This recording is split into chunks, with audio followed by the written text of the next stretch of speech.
ਡੰਡੌਤ ਬੰਧਨੇ ਅਨਕਮਾਰ ਸਰਬ ਕਲਾ ਸਮਰੱਥ। ਡੋਲਨ ਤੇ ਰਾਖੋ ਪ੍ਰਭੂ ਨਾਨਕ ਦੇ ਕਰ ਹੱਥ। ਫਿਰਤ ਫਿਰਤ ਪ੍ਰਭ ਆਇਆ ਪਰਿਆ ਤਉ ਸਰਣਾਏ। ਨਾਨਕ ਕੀ ਪ੍ਰਭ ਬੇਨਤੀ ਆਪਣੀ ਭਗਤੀ ਲਾਏ। ਗੁਰੂ ਪਿਆਰੀ ਸਾਧ ਸੰਗਤ ਜੀ, ਅੱਜ ਆਪਾਂ ਨੇ ਵਿਚਾਰ ਕਰਨੀ ਹੈ ਸਾਚਾ ਗੁਰ ਲਾਧੋਰੇ ਦੇ ਸਵਾਰੇ, ਜਿੱਥੇ ਕਿ ਸ੍ਰੀ ਗੁਰੂ ਤੇਗ ਬਹਾਦਰ ਸਾਹਿਬ ਜੀ ਮਹਾਰਾਜ ਬਾਬਾ ਬਕਾਲਾ ਦੀ ਧਰਤੀ ਦੇ ਉੱਪਰ ਪ੍ਰਗਟ ਹੋਏ ਸਨ। ਮੱਖਣ ਸ਼ਾਹ ਲਮਾਣੇ ਨੇ ਪ੍ਰਗਟ ਕੀਤਾ ਸੀ। ਸਾਧ ਸੰਗਤ ਜੀ, ਇਸ ਸਾਖੀ ਨੂੰ ਜੇ ਆਪਾਂ ਪਿੱਛੋਂ ਲਈਏ ਤਾਂ ਜੋ ਮੱਖਣ ਸ਼ਾਹ ਲਮਾਣਾ ਸੀ, ਇਹ ਇੱਕ ਵਪਾਰੀ ਸੀ। ਇਸ ਦਾ ਵਪਾਰ ਬਹੁਤ ਦੇਸ਼ਾਂ ਵਿੱਚ ਚੱਲਦਾ ਸੀ। ਜਹਾਜ਼ ਸਨ ਇਸ ਦੇ ਬਹੁਤ ਜ਼ਿਆਦਾ, ਗੱਡੀਆਂ ਪਰ ਵੀ ਇਸ ਦਾ ਵਪਾਰ ਚੱਲਦਾ ਸੀ। ਸਾਧ ਸੰਗਤ ਜੀ, ਇੱਕ ਵਾਰੀ ਇਹ ਵਪਾਰ ਕਰਦਾ ਹੋਇਆ ਸਮੁੰਦਰੀ ਜਹਾਜ਼ ਰਾਹੀਂ ਜਾ ਰਿਹਾ ਹੈ। ਵਪਾਰ ਕਰਕੇ ਬਹੁਤ ਜ਼ਿਆਦਾ ਮੁਨਾਫਾ ਖੱਟ ਕੇ ਲੈ ਕੇ ਆਇਆ। ਸੋ ਜਦੋਂ ਇਹ ਵਾਪਸ ਆ ਰਿਹਾ ਹੈ ਤਾਂ ਸਮੁੰਦਰ ਦੀਆਂ ਲਹਿਰਾਂ ਕਾਰਨ ਜਹਾਜ਼ ਡਾਮਾਡੋਲ ਹੋ ਗਿਆ। ਜਹਾਜ਼ ਜਦੋਂ ਡਾਮਾਡੋਲ ਹੋਇਆ, ਡੁੱਬਣ ਦੇ ਕਿਨਾਰੇ ਆਇਆ, ਇਤਨੇ ਨੂੰ ਜਹਾਜ਼ ਇੱਕ ਬਰੇਤੀ ਦੇ ਵਿੱਚ ਠਹਿਰ ਗਿਆ, ਅਟਕ ਗਿਆ। ਬਰੇਤੀ ਵਿੱਚੋਂ ਨਿਕਲ ਨਹੀਂ ਰਿਹਾ, ਜਾਣੀ ਜਹਾਜ਼ ਕੁਛ ਡੁੱਬਿਆ ਹੋਇਆ ਹੈ, ਬਰੇਤੀ ਦੇ ਵਿੱਚ ਫਸਿਆ ਹੋਇਆ ਜਹਾਜ਼ ਹੈ। ਸੋ ਉਸ ਸਮੇਂ ਇਸ ਨੇ ਸੋਚਿਆ ਕਿ ਹੁਣ ਮੈਂ ਕੀ ਕਰਾਂ, ਮੈਂ ਤਾਂ ਇੱਥੇ ਵਿੱਚ ਵਿਚਾਲੇ ਹੀ ਫਸ ਗਿਆ ਹਾਂ। ਤਾਂ ਇਸ ਨੇ ਅਰਦਾਸ ਕੀਤੀ, ਕਿਉਂਕਿ ਗੁਰੂ ਦਾ ਸਿੱਖ ਸੀ ਇਹ। ਜਦੋਂ ਸਿੱਖ ਦੇ ਉੱਪਰ ਕੋਈ ਪੀੜ ਪੈਂਦੀ ਹੈ ਤਾਂ ਸਿੱਖ ਦਾ ਫਰਜ਼ ਬਣਦਾ ਹੈ ਕਿ ਉਹ ਗੁਰੂ ਦੇ ਚਰਨਾਂ ਵਿੱਚ ਅਰਦਾਸ ਕਰੇ। ਜੀ ਕੀ ਬਿਰਥਾ ਹੋਏ ਸੋ ਗੁਰ ਪਾਏ ਅਰਦਾਸ ਕਰ। ਸੋ ਜਾਣੀ ਅਰਦਾਸ ਕਰੇ। ਤਾਂ ਇਸ ਨੇ ਜਪਜੀ ਸਾਹਿਬ ਦਾ ਪਾਠ ਕੀਤਾ। ਉਸ ਤੋਂ ਬਾਅਦ ਇਸ ਨੇ ਗੁਰੂ ਦੇ ਚਰਨਾਂ ਵਿੱਚ ਅਰਦਾਸ ਕੀਤੀ। ਇਹ ਤਰੀਕਾ ਹੈ, ਪਹਿਲਾਂ ਜਪਜੀ ਸਾਹਿਬ ਦਾ ਪਾਠ ਕਰੋ, ਫਿਰ ਗੁਰੂ ਦੇ ਚਰਨਾਂ ਵਿੱਚ ਆਪਾਂ ਅਰਦਾਸ ਕਰੀਏ ਅਤੇ ਮਨ ਚਿੱਤ ਲਾ ਕੇ ਅਸੀਂ ਅਰਦਾਸ ਕਰੀਏ, ਸਾਡੀ ਅਰਦਾਸ ਜ਼ਰੂਰ ਪੂਰੀ ਹੋਏਗੀ। ਸੋ ਪੂਰਨ ਭਰੋਸੇ ਨਾਲ ਅਰਦਾਸ ਕਰੀਏ। ਜਾਣੀ ਇਸ ਨੇ ਹੋਰ ਕਿਸੇ ਦਾ ਆਸਰਾ ਨਹੀਂ ਤੱਕਿਆ, ਇਸ ਨੇ ਗੁਰੂ ਦਾ ਆਸਰਾ ਤੱਕਿਆ। ਕਿਉਂਕਿ ਹੋਰ ਕਿਸੇ ਦਾ ਜੇ ਕੋਈ ਆਸਰਾ ਲਵੇ ਤਾਂ ਉਹ ਬਿਰਥਾ ਹੁੰਦਾ ਹੈ, ਉਹ ਝੂਠਾ ਆਸਰਾ ਹੁੰਦਾ ਹੈ। ਜਿਸ ਤਰ੍ਹਾਂ ਕਿ ਸਤਿਗੁਰੂ ਮਹਾਰਾਜ ਜੀ ਗੁਰਬਾਣੀ ਵਿੱਚ ਫਰਮਾਨ ਕਰਦੇ ਹਨ, ਬਿਰਥਾ ਪਰਵਾਸਾ ਲੋਕ। ਲੋਕਾਂ ਦਾ ਜੋ ਪਰਵਾਸਾ ਹੈ ਉਹ ਬਿਰਥਾ ਹੈ। ਠਾਕੁਰ ਪ੍ਰਭ ਤੇਰੀ ਟੇਕ। ਹੇ ਠਾਕੁਰ ਜੀ, ਸ੍ਰੀ ਗੁਰੂ ਤੇਗ ਬਹਾਦਰ ਸਾਹਿਬ ਮਹਾਰਾਜ ਜੀ, ਮੈਨੂੰ ਕੇਵਲ ਆਪ ਜੀ ਦੀ ਹੀ ਟੇਕ ਹੈ। ਆਵਰ ਛੂਟੀ ਸਮੇਂ ਆਸ। ਮੈਂ ਹੋਰ ਕਿਸੇ ਦੀ ਆਸ ਨਹੀਂ ਸੱਚੇ ਪਾਤਸ਼ਾਹ ਜੀ ਰੱਖਦਾ। ਹੋਰ ਕੋਈ ਮੇਰੀ ਆਸ ਪੂਰੀ ਨਹੀਂ ਕਰ ਸਕਦਾ।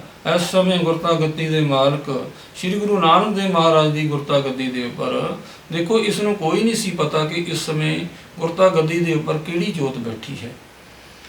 ਸੋ ਇਹਨੇ ਗੁਰੂ ਨਾਨਕ ਦੇਵ ਮਹਾਰਾਜ ਜੀ ਦੀ ਗੱਦੀ ਦਾ ਧਿਆਨ ਧਰਿਆ ਕਿ ਇਸ ਸਮੇਂ ਜੋ ਵੀ ਕੋਈ ਗੁਰੂ ਨਾਨਕ ਦੇਵ ਮਹਾਰਾਜ ਜੀ ਦੀ ਗੱਦੀ ਦੇ ਉੱਪਰ ਸਰੀਰ ਰੂਪ ਵਿੱਚ ਜਿਹੜਾ ਵੀ ਕੋਈ ਗੁਰੂ ਸਾਹਿਬ ਹੈ, ਮੈਂ ਉਸ ਦੇ ਚਰਨਾਂ ਵਿੱਚ ਅਰਦਾਸ ਕਰਦਾ ਹਾਂ। ਸੋ ਇਸ ਨੇ ਜਾਣੀ ਅਰਦਾਸ ਕੀਤੀ। ਅਵਰ ਛੂਟੀ ਸਭ ਆਸ, ਅਚਿੰਤ ਠਾਕੁਰ ਭੇਟੇ ਗੁਣਤਾਸ।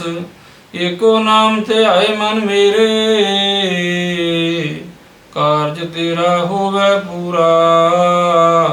ਹਰ ਹਰ ਹਰ ਗੁਣ ਗਾਏ ਮਨ ਮੇਰੇ। ਸੋ ਤੇਰਾ ਭਾਈ ਕਾਰਜ ਪੂਰਾ ਹੋ ਜਾਏਗਾ ਜੇ ਤੂੰ ਗੁਰੂ ਦੇ ਚਰਨਾਂ ਵਿੱਚ ਅਰਦਾਸ ਕਰੇਗਾ। ਸਾਨੂੰ ਵੀ ਸਤਿਗੁਰੂ ਮਹਾਰਾਜ ਜੀ ਐਸਾ ਹੀ ਸਾਨੂੰ ਸਮਝਾਉਂਦੇ ਹਨ। ਤੂੰ ਹੀ ਕਾਰਨ ਕਰਨ, ਚਰਨ ਕਮਲ ਹਰ ਸਰਨ। ਮੈਂ ਤੇਰੀ ਸ਼ਰਨ ਵਿੱਚ ਆਇਆ ਹਾਂ, ਮਨ ਤਨ ਹਰ ਉਹੀ ਤੇ ਆਇਆ, ਆਨੰਦ ਹਰ ਰੂਪ ਦਿਖਾਇਆ। ਸੋ ਜਿਹੜੀ ਚਰਨ ਕਮਲ ਹਰ ਸਰਨ, ਪਰਮੇਸ਼ਰ ਦੇ ਗੁਰੂ ਦੇ ਚਰਨਾਂ ਕਮਲਾਂ ਦਾ ਓਟ ਆਸਰਾ ਲੈਣਾ, ਗੁਰੂ ਦੀ ਸ਼ਰਨ ਵਿੱਚ ਆਉਣਾ। ਸਭ ਤੋਂ ਵੱਡੀ ਗੱਲ ਦੇਖਣ ਵਾਲੀ ਇਹ ਹੈ ਕਿ ਮੱਖਣ ਸ਼ਾਹ ਲਮਾਣਾ ਸਮੁੰਦਰ ਦੇ ਵਿੱਚ ਜਹਾਜ਼ ਦੇ ਵਿੱਚ ਹੈ। ਉਹ ਗੁਰੂ ਸਾਹਿਬ ਦੇ ਕੋਲ ਸਰੀਰ ਕਰਕੇ ਨੇੜੇ ਨਹੀਂ। ਅਸੀਂ ਸਾਧ ਸੰਗਤ ਜੀ ਗੁਰੂ ਸਾਹਿਬ ਦੇ ਸਰੀਰ ਕਰਕੇ ਨੇੜੇ ਵੀ ਹੁੰਦੇ ਹਾਂ, ਪਰ ਅਸੀਂ ਮਨ ਕਰਕੇ ਦੂਰ ਹੁੰਦੇ ਹਾਂ। ਇਸ ਕਰਕੇ ਸਾਡੀ ਅਰਦਾਸ ਪੂਰੀ ਨਹੀਂ ਹੁੰਦੀ। ਹਾਜ਼ਰੀ ਹੁੰਦੀ ਹੈ ਗੁਰੂ ਦੇ ਚਰਨਾਂ ਵਿੱਚ ਮਨ ਦੀ। ਮਮਾ ਮਨ ਸਿਉ ਕਾਜ ਹੈ, ਮਨ ਸਾਧੇ ਸਿੱਧ ਹੋਏ। ਮਨ ਹੀ ਮਨ ਸਿਉ ਕਹੈ ਕਬੀਰਾ, ਮਨ ਸਾ ਮਿਲਿਆ ਨਾ ਕੋਏ। ਸਾਰੀ ਗੱਲ ਹੈ ਮਨ ਦੀ। ਉਸ ਦਾ ਮਨ ਹੈ ਗੁਰੂ ਦੇ ਚਰਨਾਂ ਵਿੱਚ, ਭਾਵੇਂ ਸਰੀਰ ਉਸ ਦਾ ਦੂਰ ਹੈ। ਜਿਸ ਤਰ੍ਹਾਂ ਦ੍ਰੋਪਦੀ ਦਾ ਜੋ ਸਰੀਰ ਸੀ ਇਹ ਸੀ ਰਾਜ ਸਭਾ ਦੇ ਵਿੱਚ, ਪਰ ਉਸ ਦਾ ਜੋ ਮਨ ਸੀ ਉਹ ਪ੍ਰਭੂ ਦੇ ਚਰਨਾਂ ਵਿੱਚ ਸੀ। ਸੋ ਇਸ ਤਰ੍ਹਾਂ ਕਰਕੇ ਹੀ ਭਾਈ ਮੱਖਣ ਸ਼ਾਹ ਲਮਾਣੇ ਦਾ ਜੋ ਮਨ ਹੈ ਉਹ ਗੁਰੂ ਦੇ ਚਰਨਾਂ ਵਿੱਚ ਹੈ। ਸੋ ਉਸਨੇ ਜਾਣੀ ਗੁਰੂ ਦੇ ਚਰਨਾਂ ਦਾ ਧਿਆਨ ਧਰ ਕੇ ਉਸਨੇ ਅਰਦਾਸ ਬੇਨਤੀ ਜੋਦੜੀ ਕੀਤੀ ਹੈ। ਤਾਂ ਉੱਥੇ ਕੀ ਹੋਇਆ, ਕੁਝ ਸਮੇਂ ਬਾਅਦ ਜਿਹੜਾ ਜਹਾਜ਼ ਸੀ ਉਹ ਮਰੇਤੀ ਵਿੱਚੋਂ ਨਿਕਲ ਗਿਆ ਔਰ ਮੱਖਣ ਚੰਦ ਬਾਣੇ ਨੂੰ ਬਹੁਤ ਖੁਸ਼ੀ ਹੋਈ ਕਿ ਮੇਰੀ ਅਰਦਾਸ ਪੂਰੇ ਸਤਿਗੁਰਾਂ ਨੇ ਪੂਰੀ ਕੀਤੀ ਹੈ। ਉਸ ਤੋਂ ਬਾਅਦ ਜੀ ਉਹ ਆਪਣੇ ਘਰ ਆਇਆ, ਆਨੰਦ ਖੁਸ਼ੀ ਦੇ ਨਾਲ ਆਇਆ, ਆਪਣੇ ਪਰਿਵਾਰ ਨੂੰ ਨਾਲ ਲੈ ਕੇ। ਤੇ ਔਰ ਉਸਨੇ ਜਦੋਂ ਅਰਦਾਸ ਕੀਤੀ ਸੀ, ਉਸਨੇ ਸੁੱਖਿਆ ਸੀ ਕਿ ਮੈਂ 500 ਮੋਹਰਾਂ ਸੋਨੇ ਦੀਆਂ ਸੁੱਖਦਾ ਹਾਂ ਕਿ ਮਹਾਰਾਜ ਜੀ ਮੈਂ ਆਪ ਜੀ ਦੇ ਚਰਨਾਂ ਵਿੱਚ ਆ ਕੇ ਮੈਂ ਭੇਟਾ ਕਰਾਂਗਾ ਤੇ ਮੇਰਾ ਆਪ ਜੀ ਕਿਰਪਾ ਕਰਕੇ ਇਹ ਡੁੱਬਦਾ ਬੇੜਾ ਜਹਾਜ਼ ਸੱਚੇ ਪਾਤਸ਼ਾਹ ਜੀ ਆਪ ਜੀ ਪਾਰ ਕਰੋ। ਸੋ ਮਹਾਰਾਜ ਨੇ ਜਹਾਜ਼ ਪਾਰ ਕੀਤਾ। ਉਸਨੇ 500 ਮੋਹਰਾਂ ਜੋ ਸੁੱਖੀਆਂ ਸਨ ਉਹਨਾਂ ਨੂੰ ਨਾਲ ਲੈ ਕੇ ਆਪਣੇ ਪਰਿਵਾਰ ਸਮੇਤ ਉਹ ਦਿੱਲੀ ਦੀ ਧਰਤੀ ਤੇ ਪਹਿਲਾਂ ਆਉਂਦਾ ਹੈ। ਉਸ ਨੂੰ ਪਤਾ ਲੱਗਦਾ ਹੈ ਕਿ 8ਵੇਂ ਪਾਤਸ਼ਾਹ ਮਹਾਰਾਜ ਜੀ ਜੋਤੀ ਜੋਤ ਸਮਾ ਗਏ ਨੇ। ਤਾਂ ਉਹ ਗੁਰਸਿੱਖਾਂ ਪਾਸੋਂ ਪੁੱਛਦਾ ਹੈ ਕਿ ਹੁਣ ਗੁਰੂ ਸਾਹਿਬ ਜੀ ਫਿਰ ਕਿੱਥੇ ਨੇ। ਤਾਂ ਉਹਨਾਂ ਨੂੰ ਗੁਰਸਿੱਖਾਂ ਨੇ ਦੱਸਿਆ ਕਿ ਭਾਈ ਸਤਿਗੁਰੂ ਮਹਾਰਾਜ ਜੀ ਇਹ ਫਰਮਾਨ ਕਰਕੇ ਗਏ ਹਨ, ਬਾਬਾ ਬਸੇ ਗ੍ਰਾਮ ਬਕਾਲੇ ਬਲਗੁਰ ਸੰਗਤ ਸਕਲ ਸਮਾਲੇ। ਤੇ ਜਾਣੀ ਗੁਰੂ ਸਾਹਿਬ ਜੀ ਬਾਬਾ ਬਕਾਲਾ ਦੀ ਧਰਤੀ ਦੇ ਉੱਪਰ ਬਿਰਾਜਮਾਨ ਨੇ ਉਸ ਜਗ੍ਹਾ ਪਰ। ਤਾਂ ਫਿਰ ਮੱਕੜ ਸਾਹਿਬ ਲਵਾਣਾ ਚਾਲੇ ਪਾਉਂਦਾ ਹੈ ਤੇ ਉਸ ਜਗ੍ਹਾ ਤੇ ਆ ਕਰਕੇ ਉਹ ਹੌਲੀ ਹੌਲੀ ਪਹੁੰਚਦਾ ਹੈ ਤੇ ਆਪਣਾ ਡੇਰੇ ਆਸਣ ਲਾ ਲੈਂਦਾ ਹੈ। ਤਾਂ ਮਨ ਦੇ ਵਿੱਚ ਧਾਰਨਾ ਕਰਦਾ ਹੈ ਕਿ ਮੈਂ ਪੂਰੇ ਗੁਰੂ ਨੂੰ ਮਿਲਣਾ ਹੈ। ਪਰ ਆਸੇ-ਪਾਸੇ ਕੀ ਦੇਖਦਾ ਹੈ ਕਿ ਇਤਨੇ ਜ਼ਿਆਦਾ ਮੰਜੀਆਂ ਲੱਗੀਆਂ ਹੋਈਆਂ ਹਨ, ਇਹ ਤਾਂ 22 ਮੰਜੀਆਂ ਲੱਗੀਆਂ ਹੋਈਆਂ ਹਨ ਗੁਰੂ ਸਾਹਿਬਾਂ ਦੀਆਂ।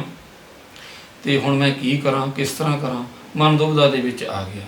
ਤਾਂ ਮਨ ਦੇ ਵਿੱਚ ਸੋਚਿਆ ਕਿ ਮੈਂ 2-2 ਮੋਹਰਾਂ ਰੱਖ ਕੇ ਮੱਥਾ ਟੇਕਦਾ ਜਾਵਾਂਗਾ ਤੇ ਜਿਹੜੇ ਪੂਰੇ ਗੁਰੂ ਹੋਣਗੇ ਮੇਰੇ ਤੋਂ ਆਪ ਕਹਿ ਕੇ ਮੇਰੇ ਤੋਂ ਮੰਗ ਕੇ, ਕਿਉਂਕਿ ਪੂਰਾ ਗੁਰੂ ਅੰਤਰਜਾਮੀ ਹੁੰਦਾ, ਪੂਰੇ ਗੁਰੂ ਅੰਤਰਜਾਮੀ ਨੇ, ਮੇਰੇ ਤੋਂ ਆਪ ਕਹਿ ਕੇ 500 ਮੋਹਰਾਂ ਲੈ ਲੈਣਗੇ। ਸੋ ਇਸੇ ਤਰ੍ਹਾਂ ਹੀ ਉਸਨੇ ਕੀਤਾ, 2-2 ਮੋਹਰਾਂ ਰੱਖ ਕੇ ਮੱਥਾ ਟੇਕਦਾ ਜਾਈ ਜਾ ਰਿਹਾ ਹੈ। ਸੋ ਇਸ ਤਰ੍ਹਾਂ ਕਰਕੇ ਜਦੋਂ ਧੀਰਮਲ ਦਾ ਸਭ ਤੋਂ ਵੱਡਾ ਡੇਰਾ ਸੀ ਕਿਉਂਕਿ ਉਸਦੇ ਪਾਸ ਸ੍ਰੀ ਗੁਰੂ ਗ੍ਰੰਥ ਸਾਹਿਬ ਮਹਾਰਾਜ ਜੀ ਦਾ ਸਰੂਪ ਸੀ, ਉਸਨੇ 2 ਮੋਹਰਾਂ ਧੀਰਮਲ ਅੱਗੇ ਰੱਖੀਆਂ ਤੇ 5 ਮੋਹਰਾਂ ਸ੍ਰੀ ਗੁਰੂ ਗ੍ਰੰਥ ਸਾਹਿਬ ਜੀ ਅੱਗੇ ਰੱਖੀਆਂ। 22 ਦੇ 22 ਜੋ ਗੁਰੂ, ਪਖੰਡੀ ਗੁਰੂ, ਦੰਭੀ ਗੁਰੂ ਜੋ ਬਣੇ ਬੈਠੇ ਸਨ ਉਹਨਾਂ ਦੇ ਅੱਗੇ ਰੱਖੀਆਂ 2-2 ਮੋਹਰਾਂ। ਪਰ ਉਸਦਾ ਮਨ ਨਿਰਾਸ਼ਤਾ ਵਿੱਚ ਆਇਆ ਕਿ ਮੈਨੂੰ ਤਾਂ ਕਿਸੇ ਨੇ ਨਹੀਂ ਮੰਗ ਕੇ ਲਈਆਂ 500 ਮੋਹਰਾਂ, ਇਸ ਕਰਕੇ ਹੁਣ ਮੈਨੂੰ ਪੂਰੇ ਗੁਰੂ ਦਾ ਕਿਵੇਂ ਪਤਾ ਚੱਲੇ। ਸੋ ਕੁਝ ਸਮਾਂ ਬੀਤਿਆ ਤਾਂ ਉਸਨੇ ਫਿਰ ਅਰਦਾਸ ਬੇਨਤੀ ਕੀਤੀ ਕਿ ਸੱਚੇ ਪਾਤਸ਼ਾਹ ਮਹਾਰਾਜ ਜੀ ਮੇਰੇ ਉੱਪਰ ਕਿਰਪਾ ਕਰੋ। ਤਾਂ ਭਾਈ ਮੱਖਣ ਸਾਹਿਬ ਲਵਾਣਾ ਨੇ ਹੋਰ ਉੱਥੇ ਗੁਰਸਿੱਖਾਂ ਨੂੰ ਪੁੱਛਿਆ, ਮਸੰਦਾਂ ਨੂੰ ਪੁੱਛਿਆ ਕਿ ਭਾਈ ਹੋਰ ਵੀ ਕੋਈ ਹੈ ਜਿਹੜਾ ਸੋਢੀਆਂ ਦੀ ਕੁਲ ਦੇ ਵਿੱਚੋਂ ਇੱਥੇ ਰਹਿੰਦਾ ਹੈ ਕੋਈ। ਤਾਂ ਉਹਨਾਂ ਨੇ ਦੱਸਿਆ ਕਿ ਇੱਕ ਇੱਥੇ ਗੁਰੂ 6ਵੇਂ ਪਾਤਸ਼ਾਹ ਮਹਾਰਾਜ ਜੀ ਦੇ ਸੁਪੁੱਤਰ ਸ਼੍ਰੀ ਤੇਗ ਬਹਾਦਰ ਸਾਹਿਬ ਜੀ ਰਹਿੰਦੇ ਨੇ। ਸੋ ਉਹਨੂੰ ਆਸ ਜਾਗੀ ਕਿ ਸ਼ਾਇਦ ਕਿਤੇ ਉਹੀ ਪੂਰੇ ਗੁਰੂ ਨਾ ਹੋਣ। ਤਾਂ ਇਹ ਮਨ ਦੇ ਵਿੱਚ ਧਾਰਨਾ ਕਰਕੇ ਉਸਨੇ ਸੋਚਿਆ ਕਿ ਮੈਂ ਹੁਣ ਉਹਨਾਂ ਦੇ ਵੀ ਦਰਸ਼ਨ ਕਰਨ ਜਾਣਾ ਹੈ। ਜਦੋਂ ਦਰਸ਼ਨ ਕਰਨ ਵਾਸਤੇ ਆਇਆ, ਉਸ ਦੇ ਨਾਲ ਸਿਪਾਹੀ ਹਨ ਤੇ ਹੋਰ ਸੰਗਤਾਂ ਵੀ ਨੇ ਕੁਝ। ਤੇ ਜਦੋਂ ਮੱਖਣ ਸ਼ਾਹ ਲਵਾਣਾ ਆਇਆ ਤਾਂ ਗੁਰੂ ਸਾਹਿਬ ਨੇ ਅੰਦਰੋਂ ਆਖਿਆ ਕਿ ਭਾਈ ਇਤਨਾ ਖੜਕਾ ਰੌਲਾ ਕਿਉਂ ਹੈ। ਮਾਤਾ ਜੀ, ਮਾਤਾ ਗੁਜਰੀ ਜੀ ਤੇ ਮਾਤਾ ਨਾਨਕੀ ਜੀ ਗੁਰੂ ਤੇਗ ਬਹਾਦਰ ਸਾਹਿਬ ਮਹਾਰਾਜ ਜੀ ਦੇ ਮਾਤਾ ਸਨ। ਤੇ ਉਹਨਾਂ ਨੇ ਆਖਿਆ ਮੱਖਣ ਸ਼ਾਹ ਲਵਾਣੇ ਨੂੰ ਕਿ ਭਾਈ ਗੁਰੂ ਸਾਹਿਬ ਦਾ ਹੁਕਮ ਹੈ ਕਿ ਇਤਨਾ ਰੌਲਾ ਪਾ ਕੇ ਗੁਰੂ ਦੇ ਦਰਬਾਰ 'ਚ ਨਹੀਂ ਆਈਂਦਾ, ਗੁਰੂ ਦੇ ਦਰਬਾਰ 'ਚ ਚੁੱਪਚਾਪ ਸ਼ਾਂਤੀ ਨਾਲ ਆਈਂਦਾ ਹੈ। ਉਸੇ ਤਰ੍ਹਾਂ ਹੀ ਜਦੋਂ ਸੁਣਿਆ, ਜਦੋਂ ਮੱਖਣ ਸ਼ਾਹ ਲਵਾਣੇ ਨੇ, ਤਾਂ ਉਸਦੇ ਮਨ ਵਿੱਚ ਧੀਰਜ ਆਈ ਕਿ ਮੈਨੂੰ ਤਾਂ ਐਸੀ ਗੱਲ ਕਿਸੇ ਨੇ ਨਹੀਂ ਆਖੀ ਕਿ ਇਸ ਤਰ੍ਹਾਂ ਆਈਂਦਾ ਹੈ ਗੁਰੂ ਦੇ ਦਰਬਾਰ ਵਿੱਚ। ਜਦੋਂ ਮੱਖਣ ਸ਼ਾਹ ਲਵਾਣਾ ਅੰਦਰ ਜਾਂਦਾ ਹੈ ਤਾਂ 2 ਮੋਹਰਾਂ ਰੱਖ ਕੇ ਮੱਥਾ ਟੇਕਦਾ, ਮੱਥਾ ਟੇਕਣ ਉਪਰੰਤ ਬੈਠ ਜਾਂਦਾ ਹੈ। ਤਾਂ ਗੁਰੂ ਸਾਹਿਬ ਨੇ ਆਖਿਆ ਕਿ ਭਾਈ ਤੂੰ ਕਿਤਨੀਆਂ ਮੋਹਰਾਂ ਸੁੱਖੀਆਂ ਸਨ, ਤੂੰ ਸੁੱਖੀਆਂ ਤਾਂ 500 ਮੋਹਰਾਂ ਸਨ, ਤੂੰ 2 ਮੋਹਰਾਂ ਰੱਖ ਕੇ ਮੱਥਾ ਟੇਕਦਾ, ਇਹ ਤੂੰ ਕੀ ਕਰ ਰਿਹਾ। ਗੁਰੂ ਕਰਨ ਨੂੰ ਕੋਈ ਮਾਇਆ ਦੀ ਜ਼ਰੂਰਤ ਨਹੀਂ, ਪਰ ਤੂੰ ਇਹ ਦਸਵੰਧ ਦੀ ਮਾਇਆ ਸੋਚੀ ਹੋਈ ਸੀ ਕਿ ਮੈਂ ਇਤਨੀ ਮਾਇਆ ਭੇਟ ਕਰਨੀ ਹੈ। ਇਹ ਤੇਰੀ ਇੱਛਾ ਪੂਰੀ ਕਰਨ ਵਾਸਤੇ, ਤੇਰੇ ਮਨ ਦਾ ਸੰਕਲਪ ਦੂਰ ਕਰਨ ਵਾਸਤੇ ਅਸੀਂ ਇਹ ਮੱਖਣ ਸਾਲ ਬਾਣਾ ਜੀ, ਅਸੀਂ ਆਪ ਜੀ ਨੂੰ ਆਖਿਆ ਹੈ ਕਿ ਤੁਸੀਂ 500 ਮੋਹਰਾਂ ਸੁੱਕੀਆਂ ਸਨ ਤੇ ਪੂਰੀ ਜਾਣੀ ਭੇਟਾ ਆਪ ਅਰਪਣ ਕਰੋ। ਉਸ ਸਮੇਂ ਉਹਦਾ ਚਿਹਰਾ ਗਦਗਦ ਹੋ ਗਿਆ, ਮਨ ਦੇ ਵਿੱਚ ਖੁਸ਼ੀ ਖੇੜਾ ਆ ਗਿਆ ਕਿ ਮੈਨੂੰ ਪੂਰੇ ਗੁਰੂ ਲੱਭ ਗਏ, ਇਹਨਾਂ ਨੇ ਮੇਰੇ ਮਨ ਦੀ ਬਾਤ ਜਾਣ ਲਈ ਹੈ।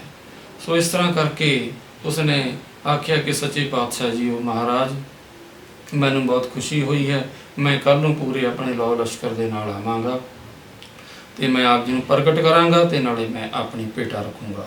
ਗੁਰੂ ਸਾਹਿਬ ਨੇ ਆਖਿਆ ਕਿ ਭਾਈ ਸਾਨੂੰ ਪ੍ਰਗਟ ਨਾ ਕਰੀ, ਜਿਹੜਾ ਸਾਨੂੰ ਪ੍ਰਗਟ ਕਰੇਗਾ ਉਸ ਦਾ ਮੂੰਹ ਕਾਲਾ ਹੋਏਗਾ। ਉਸਨੇ ਆਖਿਆ ਕਿ ਮਹਾਰਾਜ ਜੀ, ਮੈਨੂੰ ਇਸ ਚੀਜ਼ ਦਾ ਕੋਈ ਫਿਕਰ ਨਹੀਂ ਆ, ਮੈਂ ਆਪਣਾ ਮੂੰਹ ਕਾਲਾ ਕਰ ਲਵਾਂਗਾ।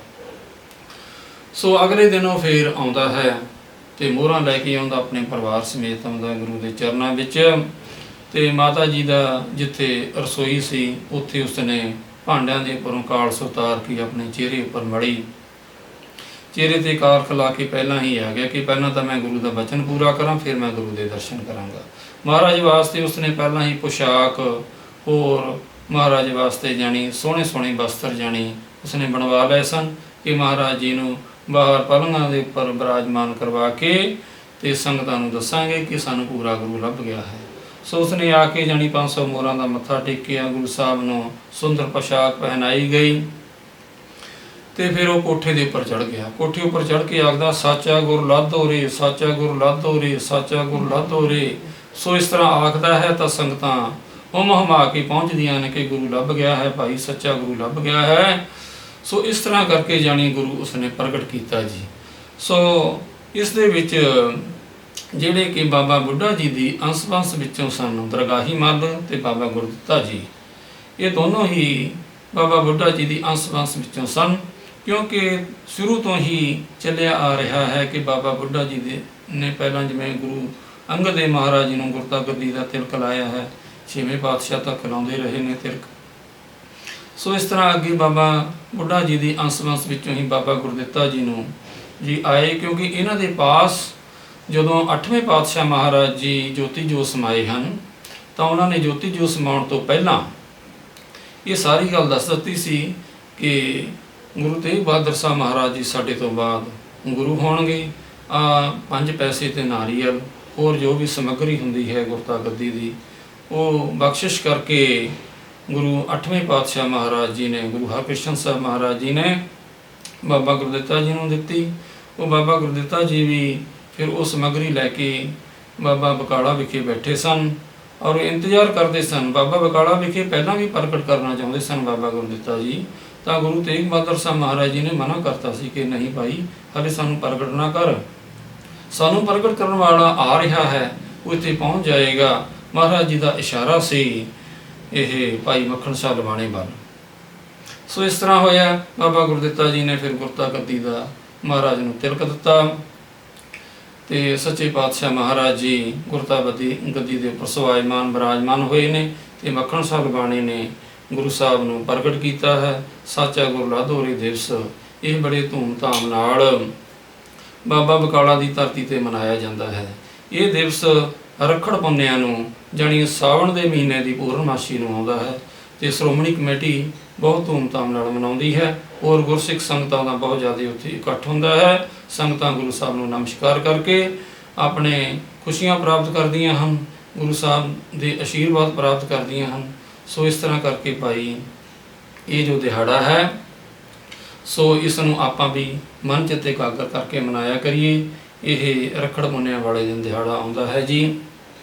ਸੋ ਭਾਈ ਮਹਾਰਾਜ ਕਿਰਪਾ ਕਰਨ ਗੁਰੂ ਤੇਗ ਬਹਾਦਰ ਸਾਹਿਬ ਮਹਾਰਾਜ ਜੀ, ਤੇ ਅਸੀਂ ਵੀ ਸਾਨੂੰ ਸਿੱਖਿਆ ਇਹ ਮਿਲਦੀ ਹੈ ਕਿ ਅਸੀਂ ਵੀ ਪੂਰੇ ਗੁਰੂ ਨੂੰ ਛੱਡ ਕੇ ਅਸੀਂ ਵੀ ਅੱਜ ਦੇ ਦਿਨ ਵਿੱਚ ਅਸੀਂ ਪਛਾਣ ਕਰੀਏ ਕਿ ਪੂਰੇ ਗੁਰੂ ਸ੍ਰੀ ਗੁਰੂ ਗ੍ਰੰਥ ਸਾਹਿਬ ਜੀ ਮਹਾਰਾਜ ਹਨ, ਕਿ ਹੋਰ ਜਿਤਨੇ ਵੀ ਕੋਈ ਦੰਭੀ ਪਖੰਡੀ ਕੋਈ ਵੀ ਗੁਰੂ ਬੈਠੇ ਨੇ ਉਹ ਗੁਰੂ ਗ੍ਰੰਥ ਸਾਹਿਬ ਮਹਾਰਾਜ ਜੀ ਦਾ ਮੁਕਾਬਲਾ ਨਹੀਂ ਕਰ ਸਕਦੇ। ਸਾਰੇ ਧਾਰਮਿਕ ਗ੍ਰੰਥਾਂ ਵਿੱਚੋਂ ਸ਼੍ਰੋਮਣੀ ਸ੍ਰੀ ਗੁਰੂ ਗ੍ਰੰਥ ਸਾਹਿਬ ਜੀ ਮਹਾਰਾਜ ਹਨ। ਸ੍ਰੀ ਗੁਰੂ ਗ੍ਰੰਥ ਸਾਹਿਬ ਜੀ ਮਹਾਰਾਜ ਵਿੱਚ ਸਾਰੇ ਹੀ ਧਰਮ ਸਮਾਏ ਹੋਏ ਹਨ। ਇੱਥੇ ਬ੍ਰਾਹਮਣ ਨੂੰ ਉਪਦੇਸ਼ ਹੈ, ਖੱਤਰੀ ਬ੍ਰਾਹਮਣ ਸੂਦ ਵੈਸ ਉਪਦੇਸ਼ ਚੌਹ ਵਰਨਾ ਕਉ ਸਾਂਝਾ। ਸੋ ਐਸਾ ਸਤਿਗੁਰੂ ਹੈ ਇੱਥੇ ਮੁਸਲਮਾਨ ਨੂੰ ਉਪਦੇਸ਼ ਹੈ, ਇੱਥੇ ਪੰਡਤ ਨੂੰ ਉਪਦੇਸ਼ ਹੈ, ਇਸ ਵਿੱਚ ਜੋਗੀ ਨੂੰ ਉਪਦੇਸ਼ ਹੈ। ਅਸੀਂ ਐਸਾ ਸੱਚਾ ਗੁਰੂ ਸ੍ਰੀ ਗੁਰੂ ਗ੍ਰੰਥ ਸਾਹਿਬ ਮਹਾਰਾਜ ਜੀ ਨੂੰ ਅਸੀਂ ਗੁਰੂ ਧਾਰਨ ਕਰੀਏ ਜੀ। ਅਸੀਂ ਵੀ ਬਚ ਕੇ ਰਹੀਏ ਪਖੰਡੀ ਧੰਮੀ ਗੁਰੂਆਂ ਤੋਂ। ਸੋ ਸਾਧ ਸੰਗਤ ਜੀ, ਇਹ ਬੇਨਤੀਆਂ ਸਨ। ਬੋਲਦਿਆਂ ਹੋਇਆਂ ਗਲਤੀਆਂ ਭੁੱਲਾਂ ਚੁੱਕਾਂ ਹੋ ਜਾਂਦੀਆਂ ਹਨ, ਖਿਮਾ ਬਖਸ਼ਣਾ ਜੀ। ਵਾਹਿਗੁਰੂ ਜੀ ਕਾ ਖਾਲਸਾ, ਵਾਹਿਗੁਰੂ ਜੀ ਕੀ ਫਤਿਹ।